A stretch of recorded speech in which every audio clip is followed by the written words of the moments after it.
Welcome back to Beyond the Helmet. I'm your host, Steve McGrath, and in this episode, I'm pleased to bring you the owner and operator of Grit Player Services, Jake Miller. So no, Jake is not a professional athlete, but what Jake does is he works day in, day out. He's the boots on the ground for professional athletes. He's the right-hand man that helps them run their stuff, not in a personal assistant kind of way, but like a second brain. So he's going to talk about how he got into this, how Grit Player Services came to be, what he did to get there, how he came up with the name, really giving you an idea of how you can go a pro in helping pros do their thing and amplify their platform. A really great conversation, but two quick production notes before we jump into it. One, unfortunately, I had a connection issue. So it's somewhere, about halfway through, you're going to see a little bit of a jump in the video on YouTube and the audio is going to change ever so slightly. And also, we were having a good conversation before I hit record. So we're going to jump right into Jake talking about how he plugged into Hakeem Valez's overall platform. So that's where you're jumping in. I hope you enjoy. Now here's Jake Miller, Grit Player Services.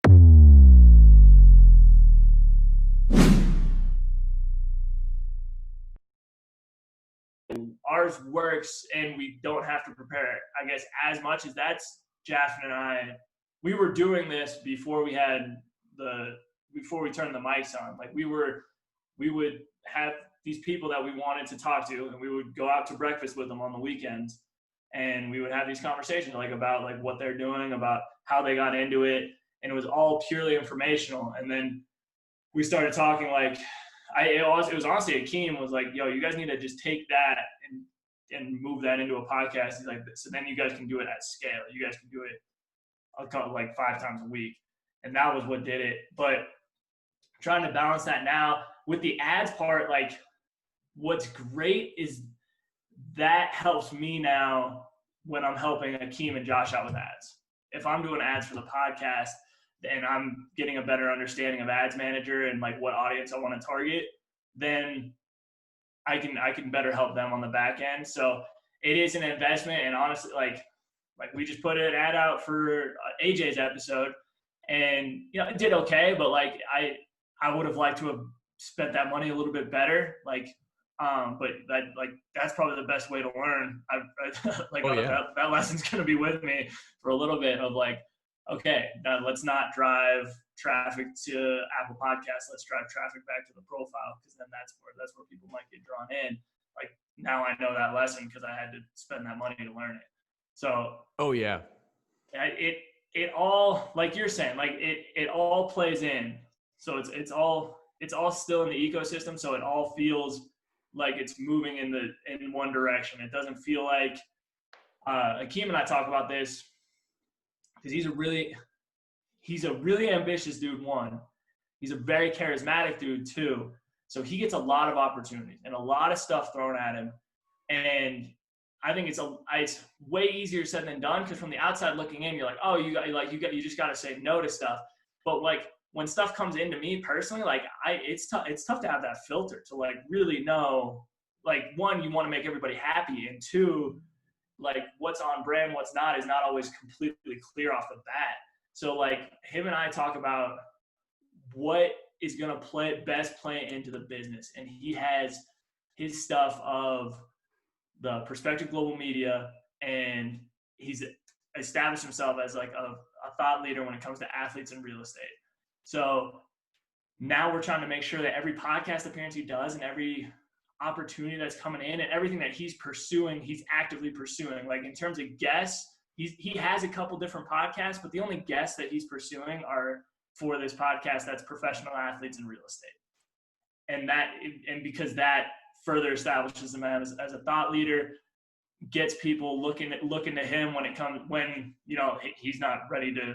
I mean, I don't think a lot of people are, but definitely Keem's not going to be in the real estate like getting into a market for another 6 months. So during that 6 months, if he can build himself up as this thought leader and this credible voice in that space, then in 6 months when he is ready to start putting money into a deal, there's going to be guys gravitating to it. So for me, and like that's a lesson that I learned through doing the podcast and actually being a practitioner myself, and that like not even like I brought to Akeem. Like Akeem's almost like teaching me with that, and that's something we're working on congruently and like trying to focus each other's vision. Yeah, absolutely. So, I mean, so much of what like I find, because again, we kind of are in similar roles where we are able to plug into, what someone else's vision is and help them make it happen. Mm-hmm. Just the skills that you bring to the table, the skills that you need to then apply there, and what you learn, like you said about ads, and then how that you can then use, very similar with the podcast. I'm able to then, when it comes to content that we want to produce in a financial advising space, I'm so used to taking content, clipping it up. You make other pieces of content, how you can then recycle it for later use. That cross, using of skills in what you're able to build on one end, having that flow both ways, it will make your life so much easier. So do you actually find yourself learning real estate? So with the real estate stuff, like Keem has been in that game since he was in college flipping houses. Like he's been in that game for a while. But I have learned a lot through osmosis of both in the real estate industry and in the cannabis industry with Keem. Like there's a lot of I know a lot about Massachusetts cannabis law that I like, and it's interesting and it's fun. That's part of my job was to learn a lot about that for a deal that we were looking at, some deals that we were looking at doing that he was looking at doing real estate wise in that space. And it helped for me to get some context and to learn about. I got to learn about that from Lori. Gosh, I'm spacing on her last name, but Lori. She teaches at Suffolk Law School. She's like a leader in cannabis law. And Hakeem had referenced her when I was speaking to him. So, but yeah, she helped write all the laws in Massachusetts. Exactly, and she was amazing. And so getting to do stuff like that, I'm learning a lot through osmosis. On the real estate side, there's so much that it's almost like trying to take a sip out of a fire hose. But FHA loans is something like that now I'm looking into personally, for my own on my own financial side, once my student loans and everything are taken care of, that's something that I'm looking at. And I would have never known that existed or known that was an option for me without getting to know Keem. Right. So how does that then contrast to jumping in a van with Josh? Yeah. I mean, man, the van, that was the best learning experience I could have ever had in terms of producing content and what that means at scale, at that big a scale. For context for everybody listening, we were, the goal when I hopped on with Josh, he said, I got this project called Making America. I'm going to take an RV from New York to LA. We're going to stop in some cities in between, and I want to talk about social issues with people. That was the gist. And I got a call. That was the gist I got on my first couple calls with Josh. And then about 2 weeks into me working with Josh full time, I hopped on a call with our director, his name is Jay Chaudhry. He's an award-winning guy. He's very good at what he does. He's Canadian, and he calls me, or I call him, and I say, hey, man, I want to get a better gist. He gives me kind of that shame spiel. It's just a very general idea. We're going to go from here to here. We're going to talk to people about social issues, and there's going to be food involved. So I was like, okay, this is part food show, this is part politics. And you and me having no idea, I'm like, this sounds like a lot. And at this point, I had helped produce vlogs, and I had helped produce a Barstool rundown where it was me and a bunch of guys in a Nebraska basement in Lincoln talking about Nebraska sports. So I have very little production experience. And I talked to Jay and I said, okay, Jay, I'm down to help you do this. Let's do it. What's our timeline here? And he said, okay, well, we'll leave probably end of April. We'll get back probably mid-June, maybe like end of May, and we'll film all in between there. It'll be nice. Like we'll spend some time in each city. We can book the guests at kind of gradually our own pace. We can really have some conversation, really kind of find out what each day. I'm like, Jay, that sounds great. Here's the thing with the NFL. We got mini camp at the end of April. We got Josh is going to be in California training with his brother at Gracie Institute in June. We have this, and this, all for Josh's training for NFL prep that Jay had thought, which I think is pretty understandable coming from Canada, like season starts in August. Like as long as we're done by August, we're good. So what that did essentially is we went from having like a 2.5 months to plan for the trip, and then 2.5 months for the trip. Because the timeline shrunk and we wanted to get this thing done before minicamp, we had a month of pre-production to do everything, book all the guests, get the RV figured out, get sponsors, get everything. And then we were on the road for, we did 9 cities in 18 days. So in and out of each city, I was driving from, I can remember driving from St. Louis to Denver, 13 hours, being on the phone with guests, trying to book on our way there. Just frantic, panicking, like the most stress, like the hardest, like the most stress I've ever been professionally, like absolutely, just because you want to make it the best you can be. There's a lot of investment that goes into buying an RV and taking it that far, and we're really flying by the seat of our pants. But you learn like everything that goes into production, from the guests, from call sheets, which was something I had no idea. You got to give your guests a sheet of like what they can expect for the day and how like what the order, what the schedule is going to be. Like that's something that professional guests expect, and we never had. And like even the angles, and like getting to see Jay work, I learned a lot about like lighting and angles and all that, like the technical stuff, which I would never entrust myself to do, but it's nice now being around it. But because I've had that experience, because I got to learn through osmosis, like with Keem and the real estate stuff and the cannabis stuff, and now Josh through this giant, like way bigger video production than any NFL guy is really doing on their own. No NFL guy is producing something at that level on his own.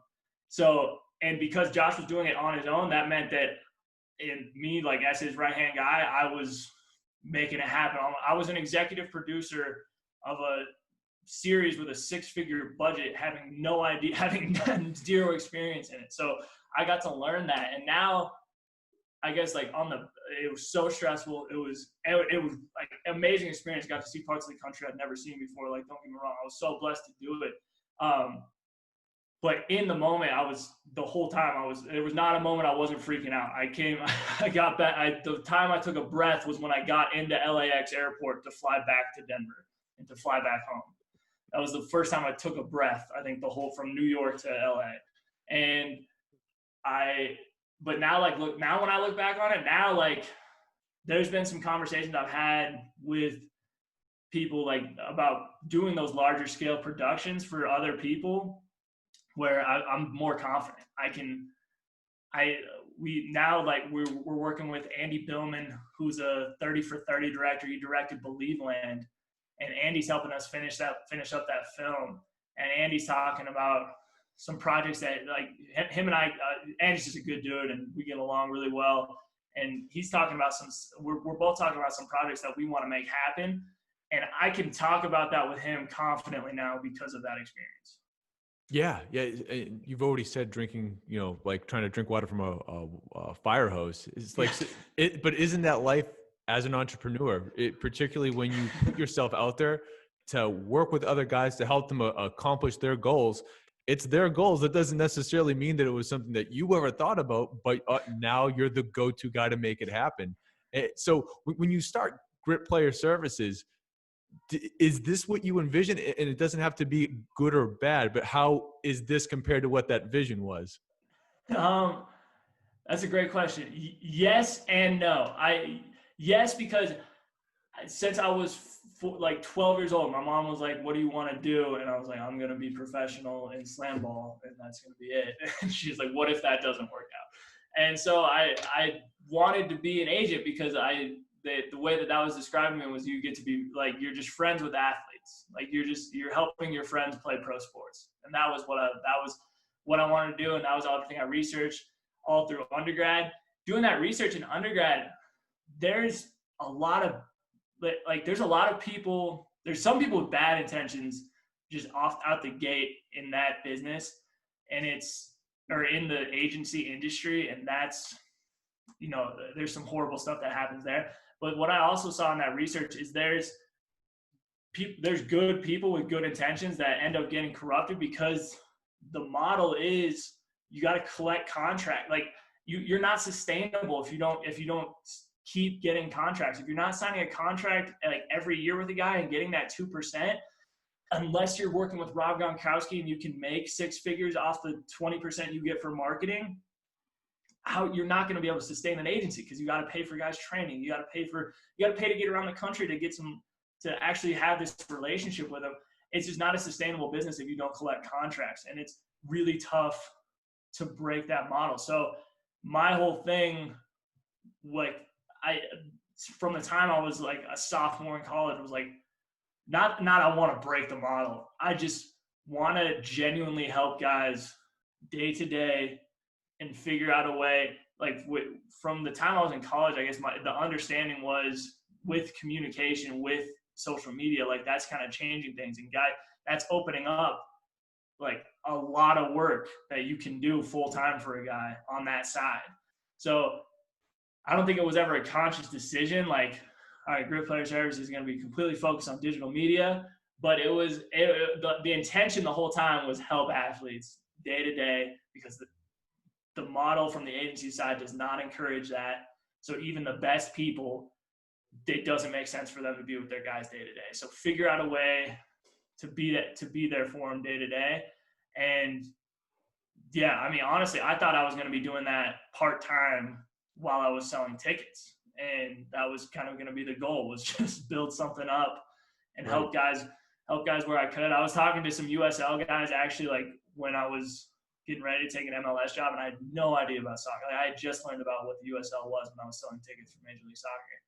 And that was the plan, was going to be part-time. And this opportunity with Josh came about because of a guy I interned with, and I had asked for a job with them previously, and they had told me no, because there's like I'm saying, like the model isn't there. So the model doesn't make sense to have somebody like you shouldn't invest in somebody like me if you're an agency. Like you really shouldn't. But this opportunity came up, and it was a chance to go all in on it. So once that came up, this is pretty much the idea I had when we fired it up, like about 2 years ago.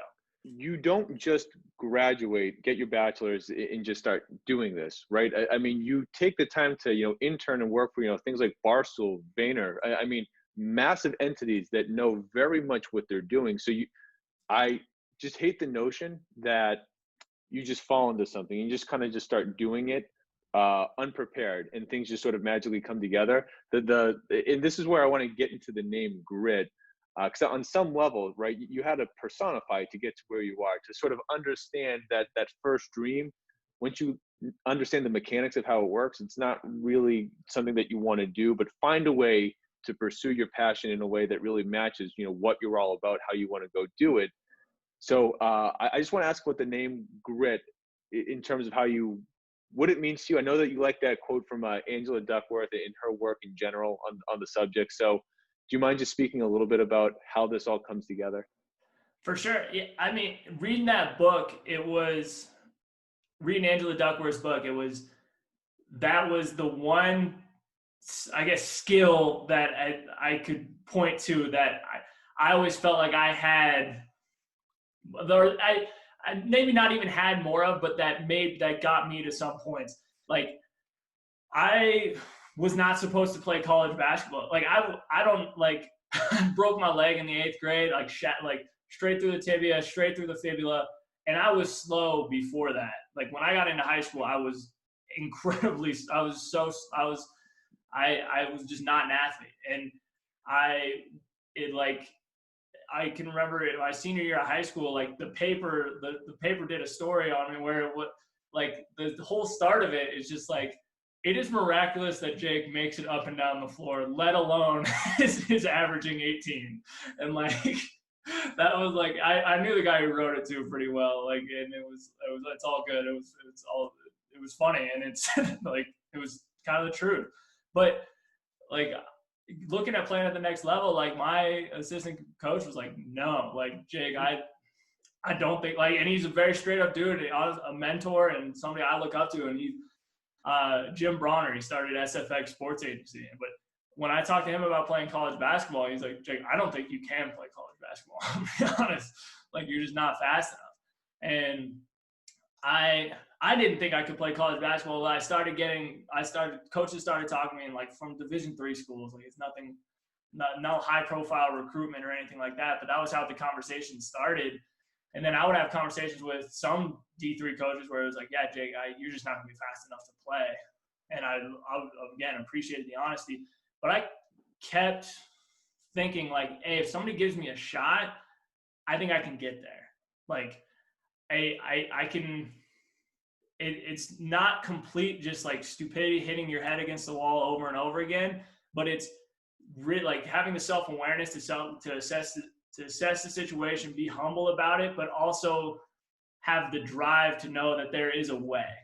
Even when some people you respect might say that there's not a way, knowing that that's not always the end all be all. And that was my first big lesson in grit, was that just getting to that level. And then once I got there, I learned really quickly I was not going to be I was the scorer in high school. I realized really quickly that was not going to be how I saw the floor. It was not going to be learning how to score better than these guys, because I could spend the next 4 years and I would not be able to shoot like some of these kids could. So what I did was I figured out, I just reverse engineered it. I was like, okay, I do want to play. I do want to do everything I can to play. What can I do better than these guys? I can get in the weight room more. So I did my best to be in the weight room as much as possible. The other thing was I could set screens and learn how to set screens better than just about anybody. So I shout out Jonah Bradley and Byron Thompson and Trey Barsley. All those guys were incredible scorers, incredible shooters, and incredible off the pick and roll. And my dad told me really early on, he's like, the key to you playing for this team is going to be setting screens for Trey. So I learned how to set screens for Trey. And that, so I took that, and then I started to apply. I didn't, wasn't conscious, intention, but I applied that to my professional life too. Out of college, I probably sent 50 job applications. Just it would be in that April, I'd probably 50 and then over the course of the summer, over 100 job applications. And some stuff that I was clearly not qualified for, but just same sort of mindset. I knew if I got the opportunity, I could figure it out. And eventually what that led to was getting an opportunity to intern at a digital media agency. And I really didn't have too much experience there. But I figured it out and hit my head. I kept going at it. And the same thing applied for Vayner Sports. I sent a cold email to info@vaynersports.com, and the odds of that getting, they had over, I ended up getting the numbers from the guy who read my email. He's like, we had over 500 emails coming through to that account. Right. that were like yours, and that were looking for internships. So, and I think the separating thing was one, I didn't let that whole application process, I just kept that belief that, even though with all these no's that I was getting, that I could bring value somewhere. And two, I let that, I also, there's that big piece of that self-awareness of letting that change your approach too. I didn't approach the same, I wasn't just sending the same email every time. I was making it more personalized. I was taking stuff that I was learning and trying to apply it in this outreach. And one of the big things with that, it all kind of connected, through that digital media agency, I was introduced to Gary Vaynerchuk.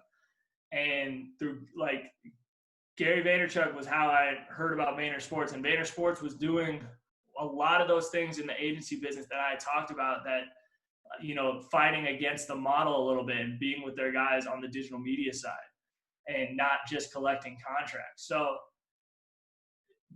through listening to it, that was the inspiration to send that email. And the email was very Gary V-esque. It was, here's the 3 ways I provide value to you. Like, here's like, I'm going to introduce you to these guys from Nebraska. I'm going to do X, Y, Z. I'm going to introduce you to XYZ brand in Lincoln, who I think could work with these athletes that you're working with now. I really just explicit value and put that out there. And that was how like that ended up happening. And then like very similar, that was the exact same way, like with Barstool. I set out like, and I had no idea at the time. I saw that there was a University of Nebraska account. I knew that what Barstool talked about, I knew there were a ton of Barstool fans in Nebraska, and the account just wasn't doing a lot. So I gave them like 100 ways, like in a Word doc of ways I would have, like what I would do if I got the account. And I come to find out that the guy, who was running the account, who like, God bless, like Yanni, his name is Yanni Caligaris, and he had he had just gone through all these like battles to get the passwords back to this accounts, and now he's getting an email like, hey, here's how you do your job better.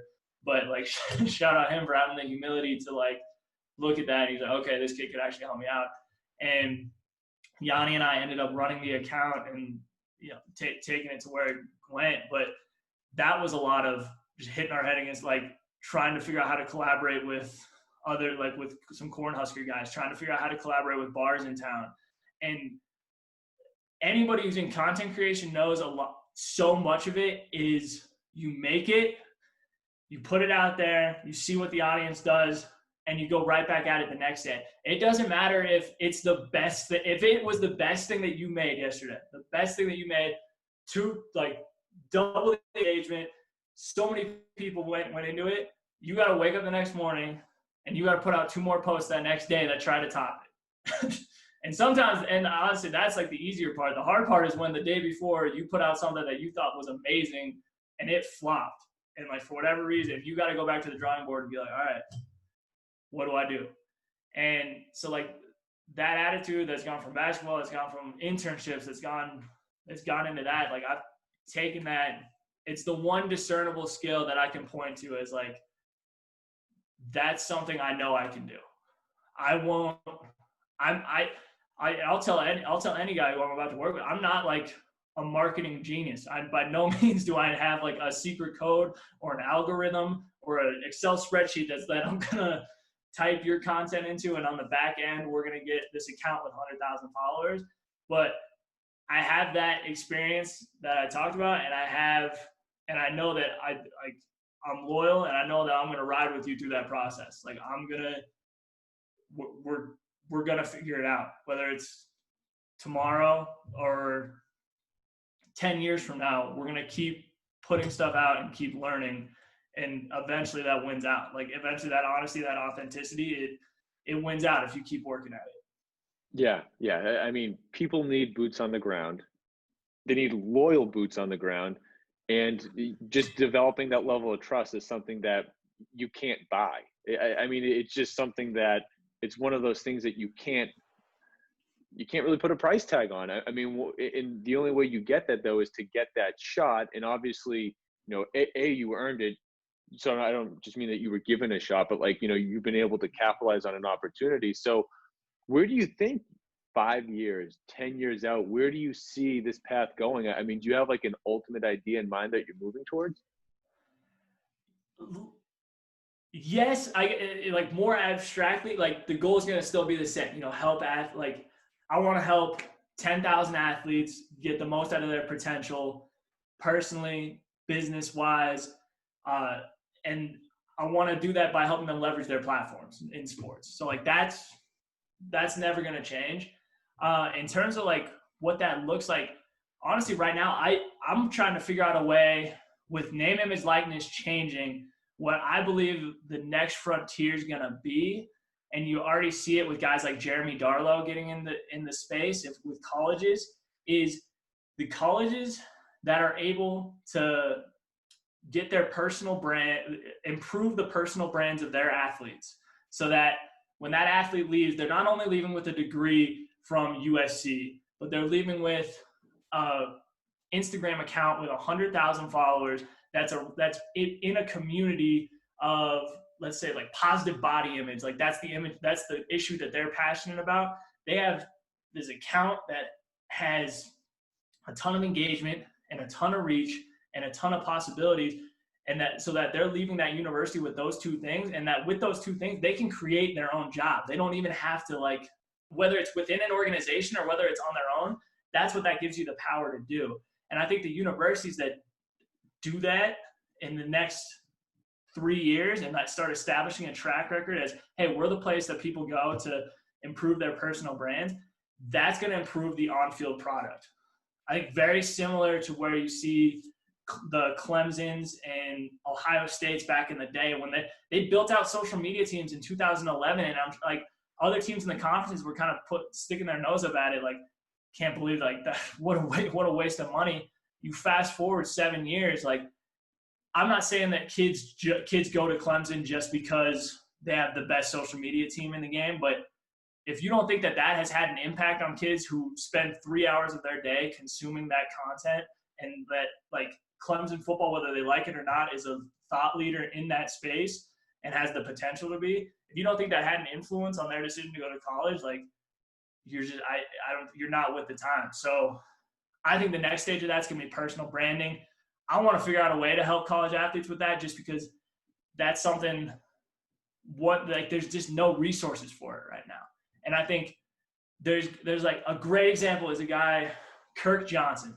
Kirk was a running back for the University of Texas. Kirk's brother Colin is a wide receiver and was drafted. You know, I think a lot of people know Colin Johnson. Like, I think he's going to have an amazing career in the NFL. His brother Kirk, I don't know what the exact numbers are, but, like, Kirk had less than 50 carries, like, in this last season. And Kirk has, I think, like, at least 10,000 more YouTube subscribers.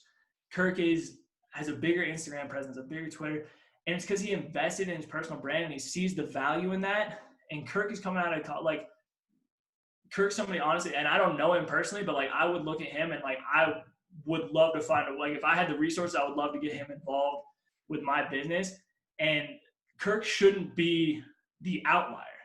These guys who are athletes and already have this platform to leverage should leverage it for like hireable skills and like these high profiles so that they're finding success, whether they're on the field at the next level or not, that they're finding immediate success because of leveraging that platform in college. And, like, so that gets me really excited. Like, the next 5 years, I would love to try to get into that space somehow. Yeah, I mean, automatically the wheels start turning, trying to find a way to make it work. But knowing that it might be a limited income up front is obviously a hurdle. And then all the NCAA regulations about it. It's going to be interesting to see how the landscape develops. But I think you're 100% right. Having the ability to have that degree, but also a platform, like it's essentially building that personal brand, but having the platform to reach people on it. It's, two different things. And something that I found out in the podcasting space, right? You have the best conversation in the world, but unless you actually create the channel to get that out there, it doesn't matter. You need the channel. Otherwise, you can scream as loud as you want, but if no one's around, no one's going to hear you. Exactly. And I think so, like, on the complete other end, if these universities, like, you saw Donald De La Haye, the UCF kicker that, there were all those stories about that he had to choose between YouTube and, like, continuing to monetize his YouTube channel or being on the team at University of Central Florida. He is an ambassador for your brand, whether you like it or not.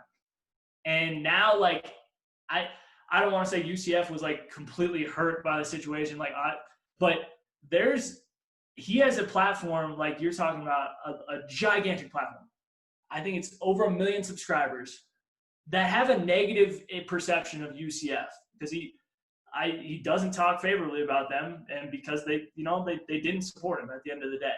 Yeah. And so, like, you're creating these personalities, you're giving these kids the platform, whether you like it or not. Could you imagine if that UCF invested into that kid and, like, helped them fight I guess, help fight the NCAA, or just gave him a little bit more support so that he's talking about them in a favorable light. And there's a million of kids, most of them in Gen Z, most of them football focused, most of them probably playing high level football, like in 7-on-7s. They would have a lot better perception of UCF, and that might not change things next year, but that could change things in 3 years. That could be the difference between a Trevor Lawrence deciding to go to your school or not. Yeah, it's as someone once put it to me, it's not possession, it's perception is 9/10 of the law. I mean, it's once how you perceive something essentially becomes your reality on it, and to really bundle something like that, I think you're 100% right, and I think that is just going to grow in magnitude over time. The importance of it. Well, Josh, I know we're running a little late on time, so although I have a preset list of questions that I normally ask athletes, I still have the gauntlet ready for you. I need a couple of knee-jerk answers from you on some quick hitter questions. So I hope you're ready. Oh, let's hit it. Let's hit it. I know you've been a football fan for a long time. So what's more important, number one offense or having the number one defense? Number one offense, today's game. All right. Now, a lot of guys might have a pregame ritual. Do you have any sort of ritual that you do as an entrepreneur, whether it's before a big meeting or just over the course of a regular day, to kind of provide you some mental clarity, get you focused, or even get a breather? Like before a big call, I'll pray. I'll send a quick prayer, like just kind of gets me balanced. Before it's something that I do. I need to get a workout in every day. That's just in this, like, need to figure out a way. Like if I don't do that, it ruins the day. So I hear that. Now, as a fan, I know that you grew up a Packers fan, but do you have like a particular favorite sports memory? And also that can include, maybe your time playing as well. Ooh, that's a great question. Favorite memory I was in the stands for, we talked about it a little bit, I think, before recording, but 2008 at Denver Broncos, Green Bay Packers at Invesco, and my dad was the biggest Packers fan. I'm wearing a Chuck Cecil jersey, which was my first birthday present ever. Was a Chuck Cecil practice jersey that my godfather had got from Chuck Cecil because he was the Green Bay Packers reporter at the time. And nice. I'm wearing that jersey, and we watched Brett Favre throw an 80-yard bomb in overtime to beat the Broncos, and the whole stadium is leaving. Like, it's the Packers, so like at least half the stadium was in green and gold, and we're all chanting "Go Pack Go" as we're leaving the stadium, and it's like 10 p.m. at night. And like even more serendipitous, we stop at a gas station, and we see the only other Packers fans from our small town, and we're in the middle of this gas station, all four of us, like this kid who's like a year older than me, my dad, his dad, and we're hugging in the middle of this gas station, like pumping gas, and like all of us like damn near tears, just no awesome. Words, just crying. Yeah, that's the best. All right, what's most important in a team? Is it the players or is it their scheme? That's a great question. Like I would say players, like their mentality, the players, like like regardless of the scheme, like their mentality and how they work together. So the players. Definitely. And considering everything that you've already accomplished in a considerable short amount of time, when you think about how long you're going to be doing this, what's the best piece of advice that you would give to anyone interested in the sports industry?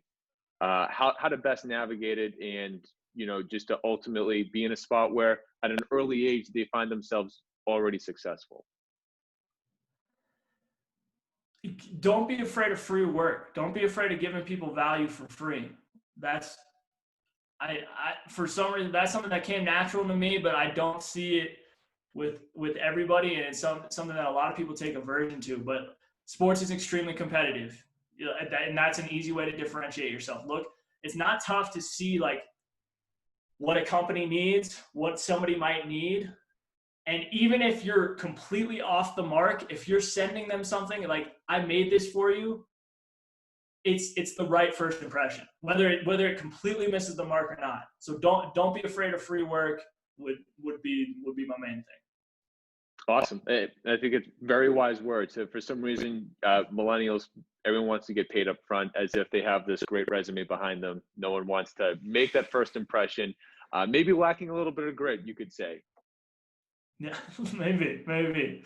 I guess another thing too, I heard this from Darren Roberts, but he said, find the magnet of control. So this is like, read his book. If anybody if you're looking to get into sports, read Darren K. Roberts. The book is called Call It Audible, because this is a guy with a Harvard law degree going into the Kansas City Chiefs with no experience, with pretty much zero experience coaching and finding success. And so that's the pinnacle of finding success in sports with zero experience. And with the resume where he could be and he could have very well got into it entitled and everybody needs to kiss my feet. And what he said is find the magnets of control. So he grabbed a printer, or he figured out that everybody needed copies and everybody needed stuff from the printer. And what he did was he figured out everything he read the manual, did everything that he could do so that he was the guy that people went to for their copies. He found that magnet of control so that then when just say a D coordinator was running through film, he'd be like, hey, Darren, can you make me copies of this? You should swing by the film room. We'll be doing it at 4 p.m. So then he was a part of it. So if you can find that magnet of control, whether you're in an industry, whether you're within an organization or not, and be humble and self-aware enough to tap into what it takes to control that, to be a part of that, that would be the other part of it. I think that's a little bit more concrete than just work for free. Two very good, extremely good pieces of advice. I've been lucky enough to connect with Darren on LinkedIn. I have not read his book, but literally every day, whether it's just his micro wins post or it's something that's, longer, his stuff is unbelievable. It's second to none. If you're taking advice from anyone that isn't Jake Miller, listen to Darren Roberts, because that is 100% how to be successful.